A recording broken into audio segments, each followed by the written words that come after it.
Tonight, a massive earthquake brings on tsunami warnings in the U.S. and around the world.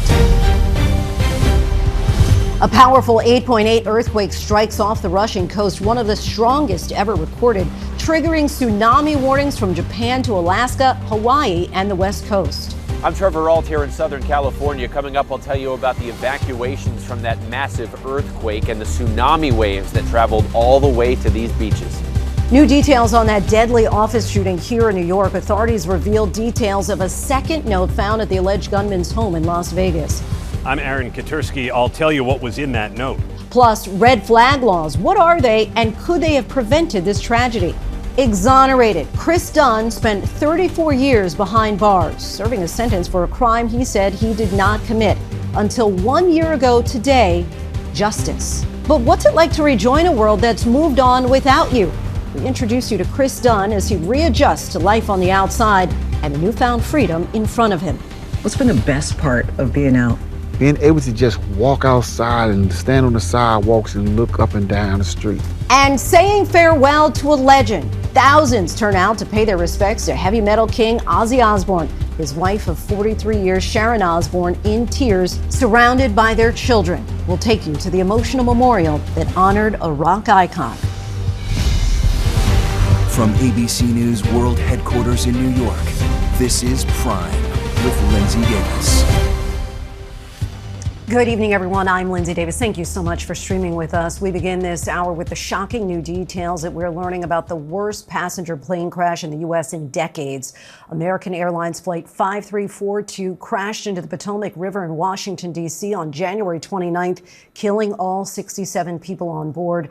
At an NTSB hearing today, officials released new video. In it, you can see the helicopter and plane moving toward each other. Officials also detail how that Army chopper was above its altitude limit and that the altitude sensors on those choppers could sometimes be faulty. And there are concerning revelations about just how close the helicopter and plane were flying to each other the night of that deadly crash and what the pilots of those two planes said in their final moments. Armola Lange leads us off. Tonight, newly released video showing the moment of the deadly crash between an American Airlines flight and a Black Hawk helicopter over the Potomac River. The bright lights of the passenger plane seen as it makes its descent, the military helicopter heading directly towards the jet, the two colliding.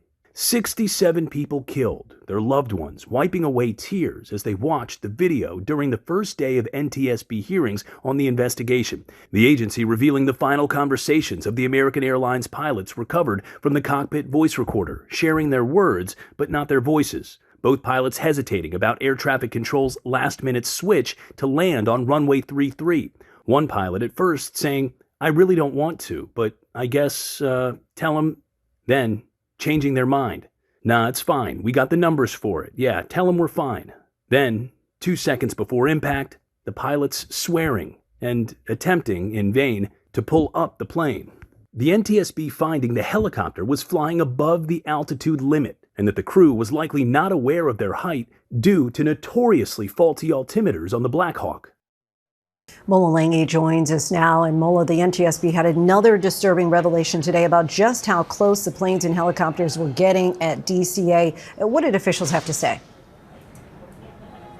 Well, Linsey, the NTSB chair saying that there was only 75 feet of separation between helicopters and passenger jets at a very critical point near runway 33. Now, the FAA has since suspended and even restricted some flight routes near DCA, but the NTSB asking a very pointed question, saying where else in the national airspace does that dynamic exist, Linsey? Good question. All right, Mola Lange, our thanks to you. Now to the fallout after an 8.8 magnitude earthquake struck off the coast of eastern Russia, triggering a tsunami threat for millions around the Pacific Rim, including California and the U.S. West Coast. ABC's Trevor Ault has more. This was the moment one of the largest earthquakes ever recorded triggered tsunami waves and panic around the Pacific Rim, from Russia to Japan to the U.S. That 8.8 magnitude quake striking just before 11:30 a.m., 85 miles off the Kamchatka Peninsula on Russia's far east coast. Buildings shaking violently. Doctors at this cancer hospital forced to brace their patient in the middle of surgery. The front of this kindergarten completely sheared off. The tremor setting off tsunami alerts from Russia to Japan, Alaska, Hawaii, and the West Coast. Terrified Japanese residents taking refuge on the roof of a fire station in Hokkaido are Britt Clennet in Tokyo Bay. People in Japan have been advised to stay away from the water, and coastal defenses have been bolstered, like here around the Tokyo Bay, since the last major tsunami in 2011. Sirens blaring on the beaches in Honolulu. All lifeguards will be leaving at 5 p.m. Lifeguards urging people to evacuate. The rush to higher ground resulting in a massive gridlock. So there's the beach as it stands right now. Parking lot is completely empty. Let's see how this goes. Some flights to Hawaii forced to turn around and go back. It's best for us to turn around and go back to Vancouver. This animation showing dozens of ships and boats racing out of Honolulu Harbor and out to sea to ride it out. In Hilo, a cruise ship having to depart early, leaving some passengers behind. We are on our way to a shelter and higher ground. We did not make the ship. In California, this time-lapse showing boats bouncing in Half Moon Bay, the harbor in Crescent City near the Oregon border sustaining damage. And as the West Coast braced back in Russia, waves up to 13 feet high crashing ashore near the quake's epicenter. Rocks raining down, sea lions diving into the water. And in Japan, these images of massive sperm whales washed ashore in Chiba Prefecture making headlines, but officials say it's not related to the tsunami. The quake occurring on what's known as a megathrust fault. So-called megathrust quakes can be among the most powerful, and the ensuing tsunami waves can travel up to 500 miles an hour. And the seismic activity also resulted in the eruption of Russia's largest volcano, a research camera showing the glowing lava. Linsey, seismologists are expecting aftershocks to continue for weeks or more, and they can't rule out the possibility of another earthquake that's even larger than this one. But given this power, 8.8 magnitude, it is stunning that there's been no reported loss of life. Linsey? Shocking indeed. Trevor, thank you. And tonight here in New York City, the stunning story emerging from the only shooting victim to survive that deadly rampage on Park Avenue, what he did to then save others after being wounded. Here's our chief investigative correspondent, Aaron Katursky.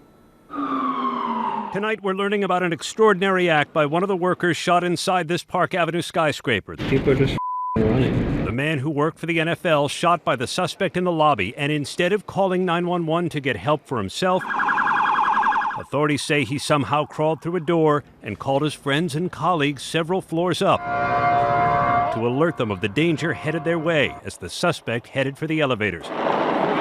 The worker's one of 5 people shot, the only one to survive. These guys are conning. Tonight, authorities say that selfless act to call others, to tell them to get to safe rooms, to get to panic rooms, instead of begging for help for himself, makes him a hero. He didn't call 911. He called his friends to tell him upstairs what was happening. You guys, like that, I just got shot downstairs. Get cover. You got to fortify those doors, hit those panic rooms. He's letting his team know. Like this guy's a hero. The shooter, 27-year-old Shane Tamura, seen here walking into the building with an M4-style assault rifle, never made it to the NFL offices that authorities believe were his target. Police found a 3-page note in the shooter's pocket claiming he had a traumatic brain injury and blaming the NFL for concealing the dangers to players' brains to maximize profits. Definitely had to stay disciplined. The shooter played high school, not professional football, and his coach in Southern California told us he did not recall Tamura getting hurt. That was a complete shock. I did not witness any injuries. Sources tell ABC News Tamura left another note at his Las Vegas home apologizing to his parents. When I look into you and Dad's eyes, I see complete disappointment. I love you, Mama. I'm sorry. And tonight, Linsey, NYPD detectives in Las Vegas are talking to the shooter's co-worker who sold him the M4-style assault rifle used in the attack. The authorities aren't sure whether that co-worker knew of the shooter's intentions, but he's facing no charges. Detectives are also interviewing the shooter's parents to see what they can learn about his mental health history. Linsey? Erin, thank you. Colorado dentist James Craig was found guilty of first-degree murder for poisoning and killing his wife, Angela. Craig was on trial for repeatedly lacing his wife's protein shakes over the course of 10 days. And when that failed, prosecutors say he gave her a final dose of cyanide. He was also found guilty of trying to cover up her murder by asking others to lie and fake evidence that made it seem like she took her own life. Craig now faces life in prison without the possibility of parole. A Virginia city councilman was set on fire outside of his office today.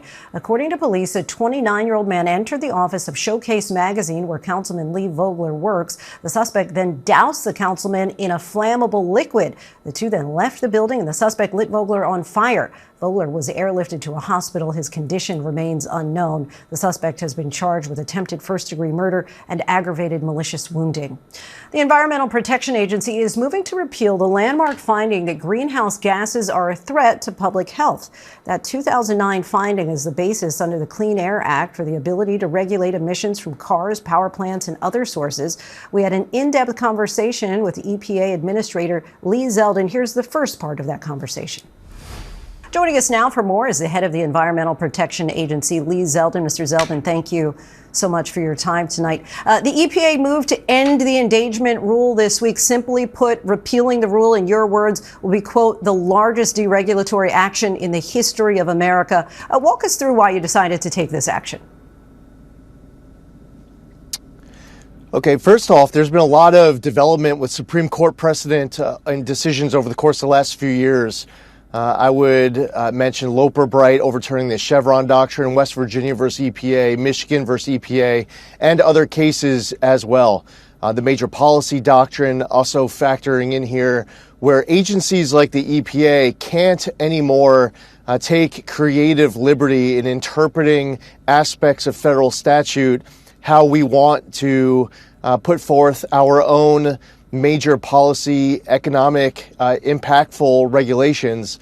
And in this case, you're talking about trillions of dollars of regulations that ended up following after the 2009 endangerment finding. So that's first and foremost. And with regards to the Loper Bright decision, when you take that next step of going back and looking at an interpretation of Section 202 of the Clean Air Act, which was done when the original endangerment finding was found, instead of following the way EPA used to do it, of looking at local and regional impacts to human public health and welfare, that wouldn't have worked for the endangerment finding. They wouldn't have been able to reach it. So they decided to take the creative liberty of justifying it as combating global climate change. Well, that's not in Section 202 of the Clean Air Act.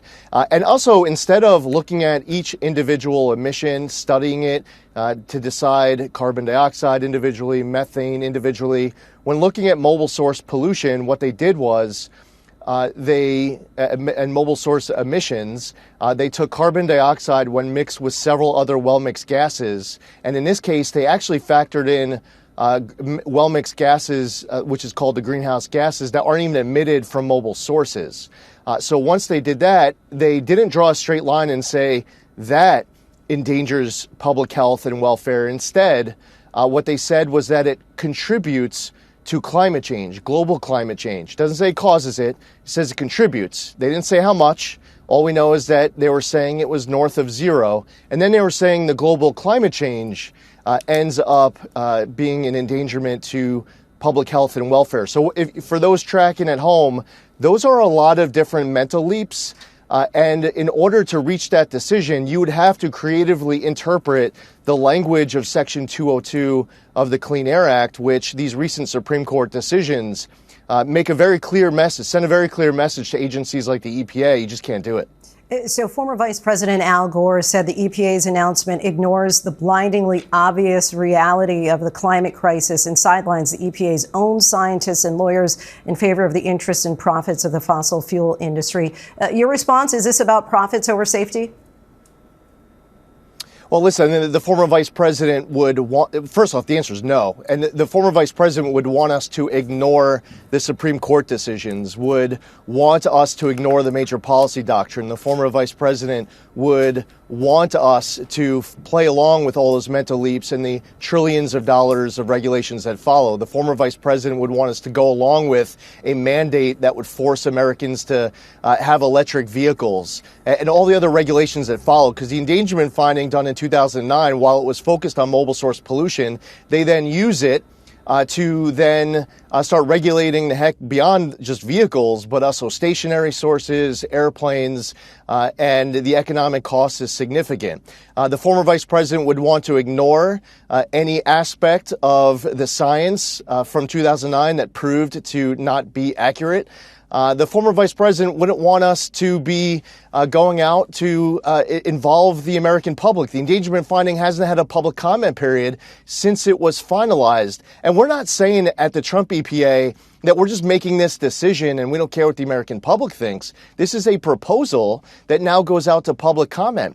We want to engage the American public. That's part of this. That is part of this republic, part of this process, and something that we respect. So I can't prejudge the outcome. We are putting a proposal out because that's how the process started. It's just over 300 pages in the proposal that we put out yesterday. About half of that is a preamble, and we encourage the media and members of Congress and the American public to read it and to participate in that public comment period. I can't prejudge the outcome. After the public comments come in, then we'll finalize a decision. Do you believe that planet-warming greenhouse gases do not pose a threat to public health? Well, listen, first off, it's a question that I've answered, including during my confirmation hearing. The climate has been always changing, and in responding to questions, I was explaining how greenhouse gases trap heat. We were analyzing that aspect of this conversation. A lot of what the preamble and the proposal that went out is focused on the legal aspects of it from many different angles. There is a discussion as it relates to the science.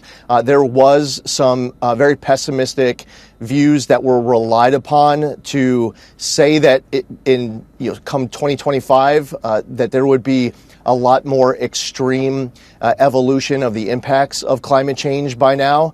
The good thing is that we're able to go through this process in 2025 without having to be stuck in 2009, relying on assumptions that in some cases proved to be inaccurate, specified inside of the proposal that we put out. We could deal with the realities of what we actually know now in 2025, and that's a good thing. Do you think that there are levels of carbon dioxide that are problematic for the planet when it comes to warming? So first off, I think it's important that we're all honest that carbon dioxide is essential for our planet life. Too often people want to talk about carbon dioxide as if it is this pollutant that doesn't have any benefits. We see positive impacts because there is carbon dioxide. Some people will respond and say, well, why don't we just, if we lock the administrator inside of a tank and we just fill it up with carbon dioxide, let's see what happens. Well, yeah, if you put somebody inside of a tank and you fill it up with water, see what ends up happening over the course of time. It doesn't mean that we should be saying that water is an endangerment to public health and welfare and then have trillions of dollars of regulations that follow and then regulate out of existence entire sectors of our economy and cause economic pain to our country. The other thing as we're looking at the science is to look at how emissions in this country have gone down. Look at while innovation's been up inside of this country and emissions have been down globally, they just continue to rise because it isn't just the U.S. here on this planet, and for us to be tying our own hands behind our back and ignoring the reality that is happening in other countries elsewhere has also proved to be foolish, which has been part of my criticism since the Paris Climate Accords first came out, was where the United States was signing up for so many strict restrictions while other nations like China and India were doing so much less. Right now, China is putting baseload power online like coal, and there are people here who have been in charge of the government until recently who have been trying to put new regulations out through the EPA to eliminate the coal industry and to eliminate other sectors of our energy economy. And the fact is we need more baseload power. So all of this is important for us to be painting a full picture and not just cherry picking certain facts. Let's put it all out there. Let's be honest with each other, be honest with the American public, and have a conversation here to reach the right decision at the end of it. And again, right where I started, as I analyzed the recent Supreme Court decisions, I would say that if the American public and Congress wants the EPA to be regulating greenhouse gases, then they could amend Section 202 of the Clean Air Act to specifically say it, to leave the vacuum to the extent that they have it, where EPA is able to go through all of these different mental leaps to reach the endangerment finding. Is something that the Supreme Court says the EPA should not be doing. So the most durable solution, the one that could withstand the test of time, whether we're talking about this or so many other topics, if you have an issue with regulatory ping pong, is just have Congress legislate rather than having bureaucrats come into federal agencies and then just deciding that they're going to fill up vacuums in the law, ambiguity in the law, however they see fit to meet that political moment.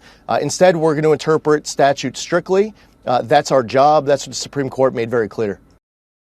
You can stream the full conversation on abcnews.com. Former NBA All-Star Gilbert Arenas and half a dozen others were arraigned in U.S. District Court this afternoon for allegedly running an illegal gambling ring. According to the federal indictment, Arenas and an Israeli transnational crime group allegedly collected a rake, which is a house fee, from each pot during high-stakes poker games. One of the co-conspirators also allegedly hired young women who served drinks and offered massages in exchange for tips.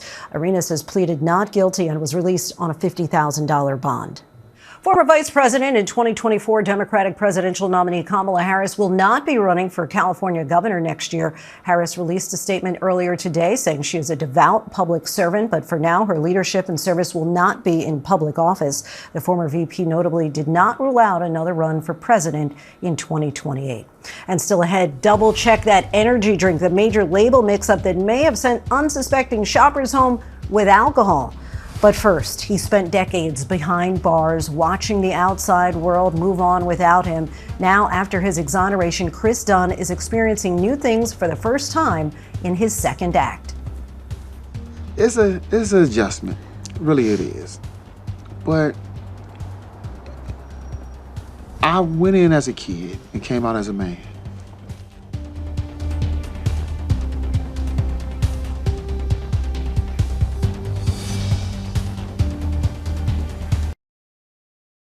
Chris Dunn spent 34 years, 2 months, and 9 days behind bars, wrongfully serving a sentence for a crime he maintained he did not commit. Surviving 3 heart attacks, he was worried he would die in prison. Until exactly 1 year ago today, July 30th, 2024, after all this time, justice. We spent the past year following Chris Dunn's adjustment to a world that moved on without him. Smartphones, social media, a newfound freedom that he has to learn how to use. Tonight, our in-depth report, Exonerated, a year on the outside.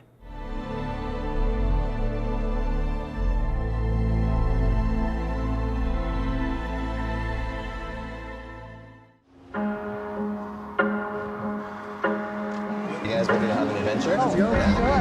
Ever been in the safari before? Never. All right. Last time I've been to a zoo, I think I was like 9 years old. Okay. Christopher Dunn hasn't had a chance to visit a zoo since he was a child. Look at that. Who would have ever thought a kid from the inner city of St. Louis would have to go through 34 years of what I went through in order to understand the concept of life? Mm-hmm. This is freedom. After spending his entire adult life behind bars, feels a certain kinship with these animals. Because we inmates, or we were inmates. But still, you got to prove to them that my life matters just as much as yours. So it's just like these animals are. I know some of these animals are rescued. I know some of these animals can't go back to the environment. If they did, they would become a victim. So it's just like being let out of prison. Linsey, when I left, they didn't give me nothing. Right. I'm gonna get you a nice little viewing spot. Look at this animal, the southern white rhino. How does it feel for you just being in this open expanse, sun on your face, wind? I used to say that I couldn't recognize what justice or hope looked like. I can now. The sun is on my face, and I feel it. But I felt it the day I walked out of prison. I don't hate anybody for what happened, but I'm not gonna forget. When we first met Dunn 3 years ago, he was in shackles, biding his time in prison after being convicted of murder. In the Missouri South Central Correctional Center, he was known as inmate 181654. But Dunn has always seen himself very simply as a wrongful conviction. Are you concerned that you might die before being able to be vindicated? To be honest with you, yeah. Dunn was just 18 years old in 1990 when he was accused of fatally shooting 15-year-old Rico Rogers on the front steps of a friend's house in St. Louis, Missouri. I feared that the truth of what happened to me may never be known. He was sentenced to life in prison plus 90 years for a murder he is adamant he did not commit, maintaining he was home on the phone when it happened. But 2 young teens testified he was the shooter, and his public defender talked him into accepting a plea deal to avoid the death penalty. Missouri called themselves the Show Me State. They showed me nothing except that they refused to admit their wrongs. You can't have hope in the justice system. Hope died a long time ago. That changed 25 years ago when Kira Kaywood, a young reporter assigned to write about his story, started putting the pieces together and decided Dunn might be telling the truth, and just maybe he was innocent after all. People say that they're innocent when they're really guilty. So what stood out to you about Chris that you believed him? I reviewed the police interviews of the witnesses versus what they said in court. It didn't line up. She hired a private investigator who was able to prove Dunn's innocence, tracking down Michael Davis, a key witness who testified Dunn did not commit the murder. Is there anything in your mind that has changed with your statement or with your version of events? Still the same thing. I didn't see nothing. In 2020, reviewing the case, it was brought before a judge who ruled, based on the evidence, no jury today would convict him of the crime. You really thought justice was going to be done? It's just hard. I'm tired.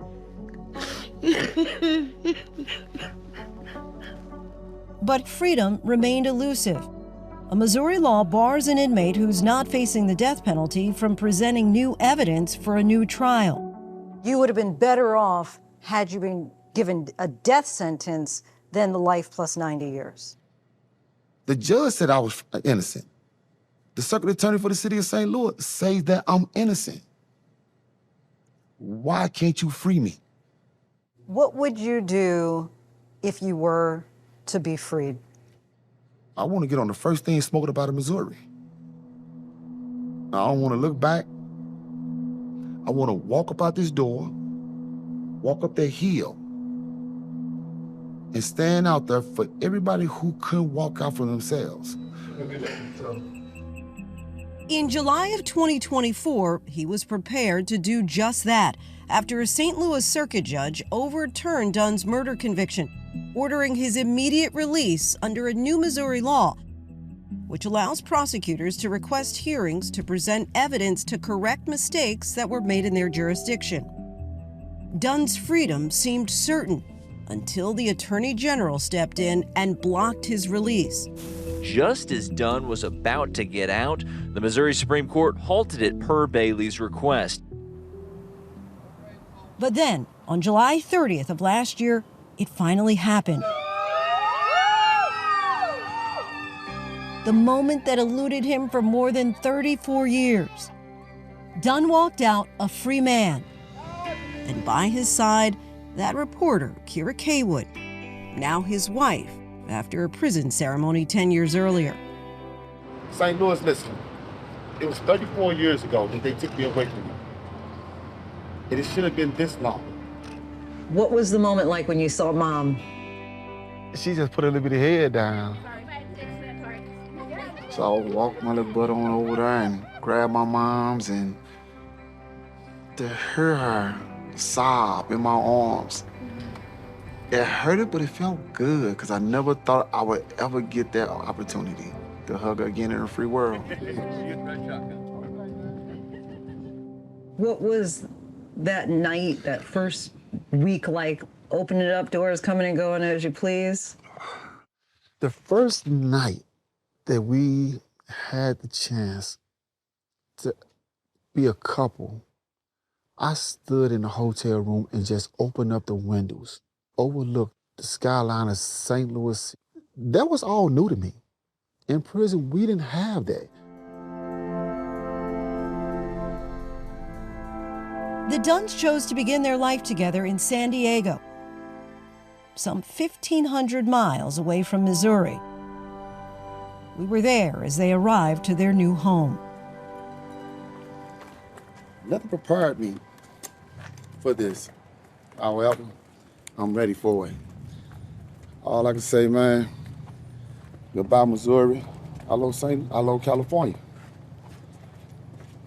And hopefully, my journey here, it'll be much more different than it was where I come from. What's been the best part of being out? Being able to just walk outside and stand on the sidewalks and look up and down the street. Being able to wake up and not hear count time. Getting acclimated to this brave new world is a new challenge. When Dunn was put behind bars, he'd never had a cell phone. A dozen eggs were about $1, and Google didn't exist. Since 1989, Dunn is one of more than 3,000 people who've been released from prison due to wrongful convictions. You served almost 35 years for a crime you always were adamant that you did not commit. Are you bitter? How do you feel? I'm not mad, upset, angry, because all it would be is like a brick holding me down or an anchor holding me back. I wouldn't be able to move forward. Sure, it hurts. I'm not gonna sit here and dispel the truth. The fact is, 34 years, 2 months and 9 days of my life, my youth, was taken from me. And even though I'm sitting here with you today, I still lost that. I can never recover it. Well, here we go, baby. The San Diego Public Defender's Office heard about Dunn and asked him to share his story to help others. This is my way of paying it forward. This is my way of giving back to my elders who taught me how to defend those who couldn't defend themselves. He's also been tapped to speak by the NAACP. If I would have had somebody in my corner like me, I would love for people to be able to see what I just went through and still have some understanding that hope does exist, but you got to start to believe in it. But still, hopefully people will see through you that you're able to help illuminate the darkness.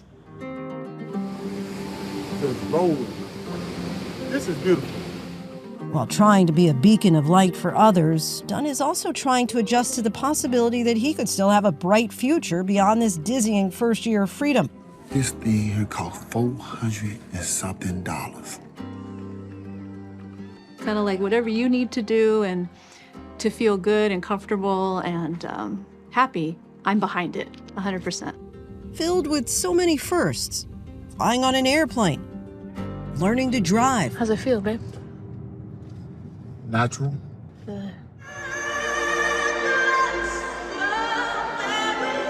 Going to a baseball game. It's an adjustment. I went in as a kid and came out as a man.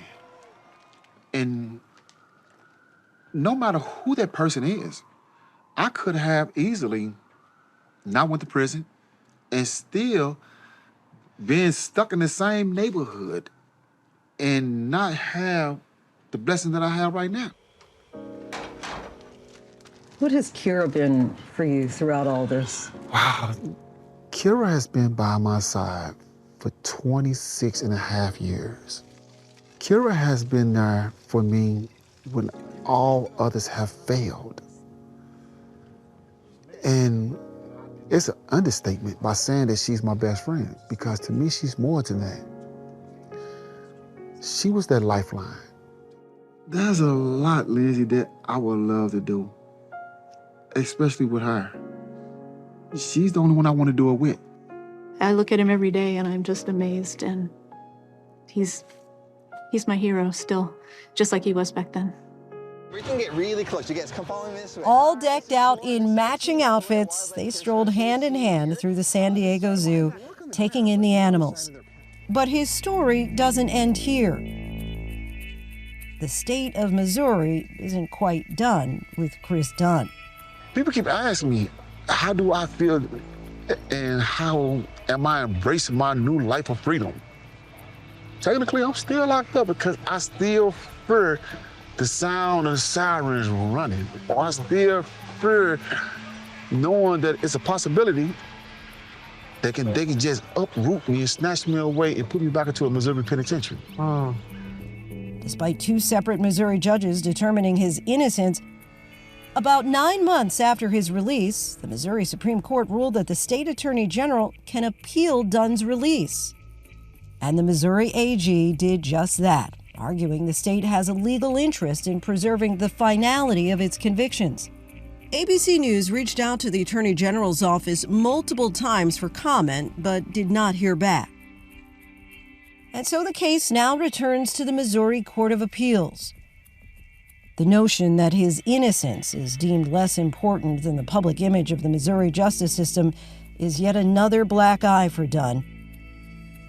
A man still trying to get back on his feet after decades of devastating blows. What scares you? Not being able to take care of my family. It's always what if. I'm scared of the what if. Because I don't want to go to prison for something I didn't do again. I don't know what tomorrow gonna bring, but whatever it is, we're gonna face it together though. We are so grateful for the time that Chris Dunn allowed us to spend with him. Coming up, red flag laws meant to keep weapons out of the hands of those who pose a risk to themselves or others. But how do they work? And could they have made a difference in this week's horrific shooting in New York? And later, TikTok is turning its users to help fact check fellow creators.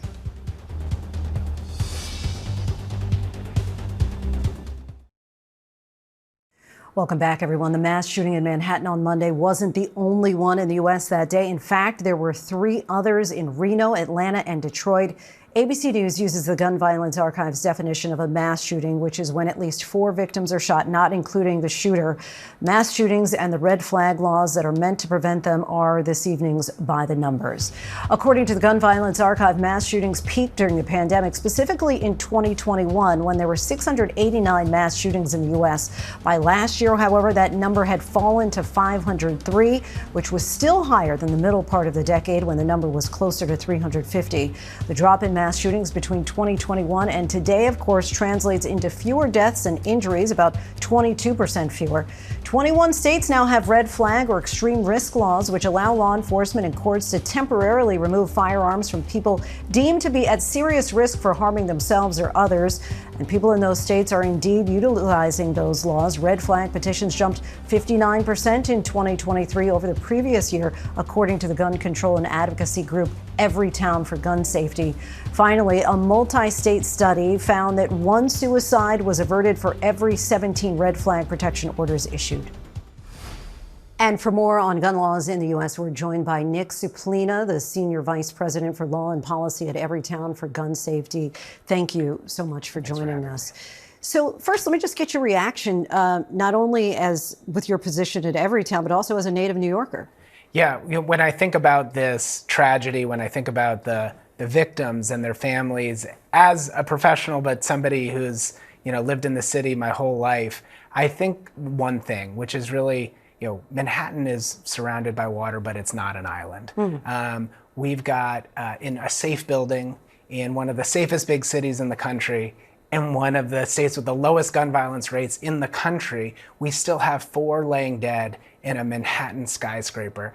And the question I need to ask myself is why? And the answer is we're only as safe as the weakest gun laws in our nation. We are not an island, and we can't afford to be. And it's really up to the federal government to fill that gap. But as we think about how this tragedy could have been prevented, we need to look at the laws in the states and at the federal level and what needs to change. That's such an appropriate analogy when you talk about being an island, because here he is driving across country from Nevada, which has different gun laws than we have here in New York. Talk about why in Nevada, someone with a history of mental health issues was able to not only get a gun, but keep a gun. That's right. And also what gun is important. So for starters, the gun he acquired in Nevada is an assault weapon. And those kinds of weapons are not legal here in New York. He would not have been able to obtain it here in New York. And that is an important fact. And again, whenever I talk about Nevada's gun laws, I'm also talking about a failure of the federal government to fill in the space. But, Nevada does have a red flag law. It's just not as strong as it could be, and it's not implemented as strongly as it could be. And so when I look at the comparison between the laws, I think to myself, New York, red flag law, if law enforcement comes in contact with a person, say, on a mental health hold, a temporary hold, like the one we know the shooter happened in Nevada, they must file a red flag order. And that gives time and space to say, is this person a danger to themselves or others, right? When there's probable cause to believe there is, they got to go file this order. Well, as a result, we have thousands of petitions in New York every year. In Nevada, in 2024, there were about 24. And that means that somewhere in that process, this law is not being implemented as fully as People are failing to report. Yeah. You mentioned federal government twice. I'm curious, do you have confidence that the federal government, in the aftermath of what we just witnessed 2 days ago here in New York, might do something to make stricter gun laws or red flag laws? Well, I think two answers to that. The first is I have an insistence that they do something. We don't send our elected officials to Washington to not keep us safe, right? The highest order, the highest duty of an elected official is to keep their people safe. Unfortunately, what we're seeing right now in Washington is the exact opposite. The Trump administration and Congress is actually making it easier and even cheaper to get the very firearm that the shooter used this week. They are defunding the federal law enforcement agency charged with reducing gun violence in this country. And they're even proposing to make it easier to travel with a concealed weapon between states. So New York would be subjected to the concealed carry laws of, say, Montana. That doesn't make sense. That's the wrong direction. I think elected officials should get the message. I think voters really care about this issue. And instances like what happened, tragedies like what happened in Manhattan, are just a reminder to voters that if we can't be safe in the safest city, in one of the safest states, then nobody is safe. And they're going to vote. They're going to vote those out that don't understand that fact. Nick Saplina, we thank you so much for your time and insight. Really appreciate it. Coming up, police, especially in California, continue to be alarmed at the number of celebrity and athlete homes being broken into. We'll tell you which Dodgers pitcher was the latest victim. And Ozzy Osbourne was laid to rest today. His family joined by thousands of fans to say goodbye. Our Patrick Reevell reports from Birmingham, England, when we return. The label mix-up that could result in unintentional alcohol consumption. How TikTok is enlisting its own users to fight misinformation. And thank you for being a friend. For 40 years, a major milestone for an iconic sitcom. These stories and more in tonight's Rundown.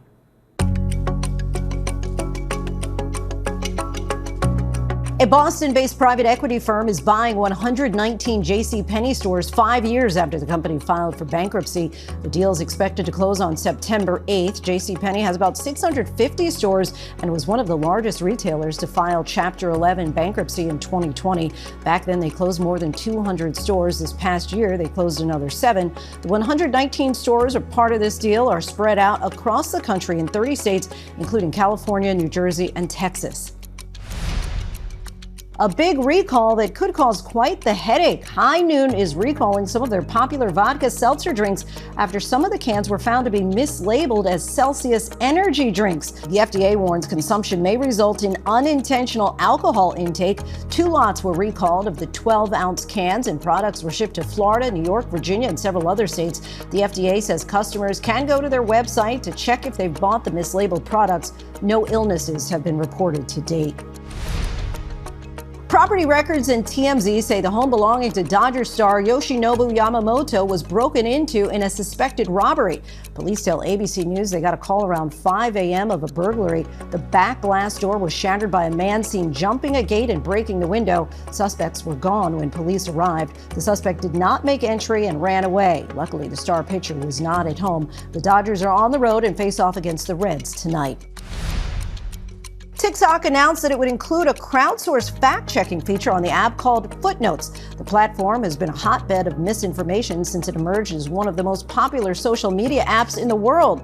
Users will now be able to rate the notes for their accuracy and view footnotes that have been rated as helpful by other users. The company says contributors must be at least 18 years old and be an active user on the platform for at least 6 months. TikTok expects to roll out the features to the broader user base after its initial pilot test. Pumpkin spice goldfish are coming to a store near you. The iconic snack has partnered with Dunkin' Donuts to release graham cracker goldfish with pumpkin spice flavors.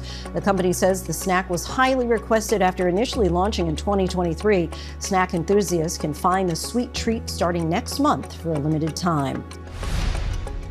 And it's a milestone anniversary for one of the most famous shows of all time, talking about The Golden Girls, which premiered in 1985. The show was revolutionary at the time, showing middle-aged women navigating love and life on screen. The show is thanking the fans for being a friend, with lots of specials, merch, and experiences to mark this special occasion, like a figurine set with the 4 main characters released at Comic-Con in San Diego. During its 7-season run, the show won 11 Emmy Awards and is one of only 4 sitcoms to have every performer in the main cast win at least 1 Emmy. Thousands of heavy metal fans line the streets in Birmingham, England today to say a final farewell to Ozzy Osbourne, former frontman of Black Sabbath. His wife of 43 years, Sharon Osbourne, and their children were understandably emotional as they paid their respects at a makeshift memorial. ABC's Patrick Reevell is in Birmingham with more. A rock crowd to send off the Prince of Darkness. Thousands coming to say goodbye as Ozzy Osbourne was brought through the streets of his home city of Birmingham. His wife Sharon, supported by their children, laying flowers at Black Sabbath Bridge, the family appearing visibly moved by the support. There are thousands of people here. You can see how much Ozzy Osbourne meant to people in this city. They want to give him a proper send-off. Osbourne died a week ago, aged 76, just weeks after performing an emotional final farewell concert here.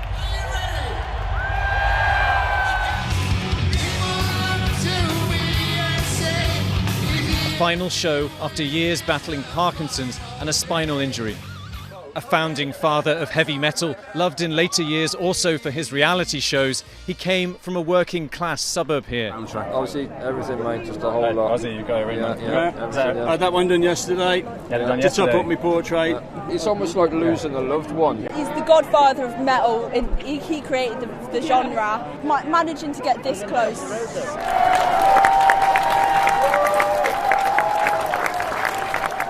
Our thanks to Patrick Reevell. And that is our show for this hour. I'm Linsey Davis. Be sure to stay tuned to ABC News Live for more context and analysis of the day's top stories. Thanks so much for streaming with us.